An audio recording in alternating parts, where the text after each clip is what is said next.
খাওয়ার পরে আপনার যে রিয়াকশন, ওই রিয়াকশনটার জন্য হারাম। আপনি কি বুঝছেন? যেমন অ্যালকোহল, অ্যালকোহলের ভিতরে খারাপ কিছু দেয় না।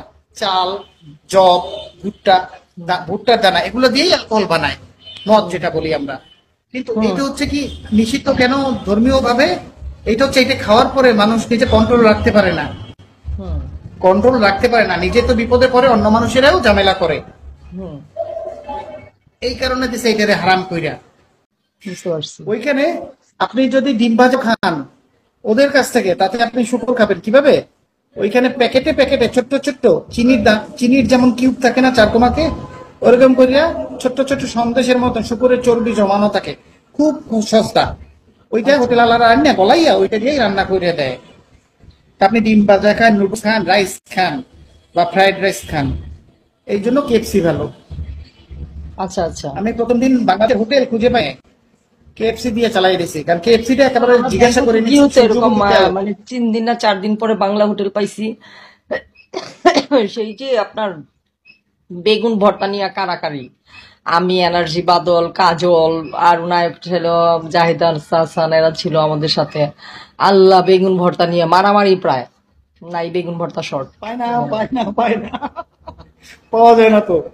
আর ওইখানে কিন্তু আপনি একটা জিনিস চাইতে ভর্তাটাও পারবেন না, সেই আপনার মজা সবাই ছিল। আমি মিলে। তো সেই ভর্তা করি বাসায়, সরিষার তেল একটু বেশি করে দিতে হয়, পেঁয়াজ কুচি একদম কুচি কুচি করে বেশি করে, কাঁচামরিচ পেঁয়াজ কুচি দিয়ে ভর্তা করে ভর্তাটারে মাখা মুখা আবার এটাকে একটু তেলে ফ্রাই করে ওরা। মানে ওই যে আপনি কিন্তু ইয়া দেয় নেপালে না। গরুর মাংস হম খুঁজতে পারবেন না, ওটা গরুর কি মাংস। বলে, পোলাওয়ের পরে পোলাওয়ের উপর একটা ইয়া দেয় না, এটাকে কি বলে, বেরেস্তা। বেরেস্তা না, ফোড়ন। ফোড়ন দেয় ওরা, ফোড়ন দেয় মানে সরিষার তেল টেল দিয়ে ওই রসুনটাকে একদম রসুন আর শুকনা মরিচ আহ, ইয়ে করে একটু কালো কালো করে তারপরে ছেড়ে দেয় আর কি, ভর্তাটা ছেড়ে দেয়, এটাকে বলে ফোড়ন। ফোড়ন দেওয়া। ফোড়ন দিলে ভর্তাটা আরো মজা হয় বেশি। আর ওই তো বাগার দেয় বরিশে, বাংলাদেশে একটা কথা আছে না, বাগার ডাইলে বাগার, বাগাল ওই বাগাল, টাইপের কিছু। হ্যাঁ। বাগাল। হ্যাঁ, এটা বাংলা ওইটাই। একেবারে local language, local language. Local burger, বাগার বার্গার দেয়। আঞ্চলিক। আমরা তো বলি এই বার্গার দাও, আমি বাচ্চাকে বলি মাঝে মাঝে বার্গার দিতে হবে, এখন কি করতে হবে, আমি বার্গার দিতে হবে এখন।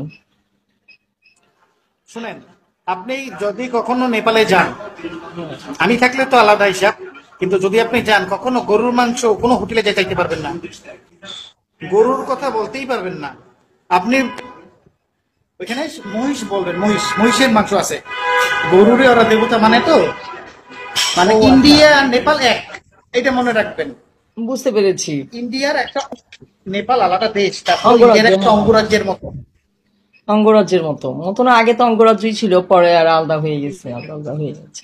আপনি না, ওইটা আমি জানি, ওইটা আমি জানি। আর আপনি আমাদের এক সব জায়গায় হইলো ঘুরতে যাবেন, কুকুরু কুক বাংলাদেশে টিকিট মুরুক। 1300 টাকা, আমাদের সব নেপালের কুকুরু কুক মুরুক।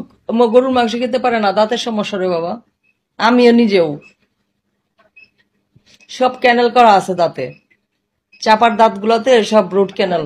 চাইতেই পারবেন না, খাওয়া, খাওয়া তো করেন। বুঝতে পেরেছি। ওই যে সৌদি আরবে চ্যানেলটা যেমন ভালো ল্যাম্ব, কিন্তু জানেন, আমি তো আমেরিকায় আছি, আমেরিকাতেও ইউএসএ তো, পুলিশ। আমেরিকাতেও এত গরু গরু করে না কেউ, সবাই ল্যাম্ব মাংসটাই বেশি খায়, ভেড়া। ল্যাম্বের মাংসটাই বেশি খায়, মহিষ বা ভেড়া। কিন্তু ওইখানে মহিষ তাহলে ঠিক আছে, আমি আমার ওই যে মিল্কশেক বানাবো। পাবেন 5 বিকালের নাস্তা করলাম তো বসে বসে। একটা চর্বি, এর দাম হচ্ছে আচ্ছা, 700 টাকা। বের হয়ে যায়, আমাকে ইনবক্স করো। এখনই হ্যাঁ, ওইটু কিচেনে যাবো আর আবার কি। আসছে কিন্তু, হ্যাঁ, আবার আসবো ঘন্টাখানিক পরে। আমাদের থেকে আসলেই নক দিবেন। আচ্ছা, ঠিক আছে।